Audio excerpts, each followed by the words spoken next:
Magandang araw mga idol, nambugbog na naman si Carlames Martin sa Mexico. So napanood nyo na siguro yung full highlight sa kanyang YouTube channel, no? Pinabagsak niya sa round 2, 2 beses pa. So makikita naman natin yung kalaban niya, medyo manipis yung katawan niya. Then talagang napakahaba yung leg. Ang kartada nito mga tol, sunod-sunod ang talo nito.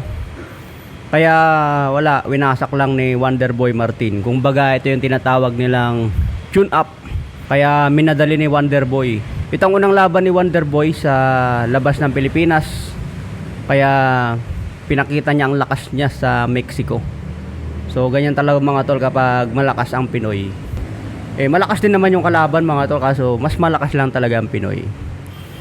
So delay ang natin ngayon, kumbaga reaction na lang kasi dito tayo ngayon sa gym. Yan, bagong bukas ko lang, galing pa ako Cavite dito sa Laguna. So maganda itapat kay Martin ngayon mga tol. Wag muna yung mga champion kasi sinasabi ng mga boxing fans champion agad, wag ganun. Ano lang muna, dadaan muna sa ranking. Kumbaga talunin niya yung mga top 1, top 2, top 3. Then pwede na yan isabak. Lalo na kung maganda yung panalo. Hindi yung panalong controversial, yung panalong dikit, ganun.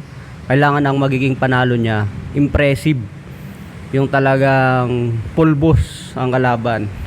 Katulad dito sa ginawa niya kay Jimenez, talagang pinulbos lang.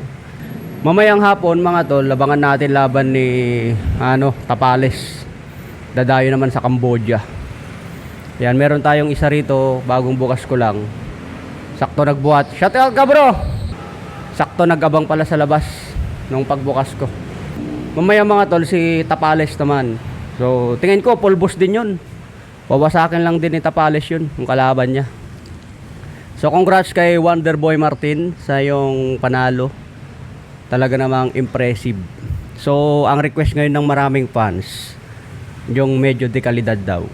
So abangan natin, bibigyan din yan, abangan lang natin. Maraming Pinoy fans ang nag-aabang kay Wonderboy. Talaga namang siya yung isang prospects na laging inaabangan. Kaya yung expectation ng maraming Pinoy fans talaga mataas.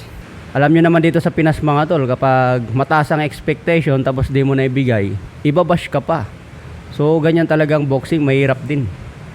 Lalo na magagaling din ang kalaban. Hindi naman yan pipitsugin lang na pinupulot sa kanto.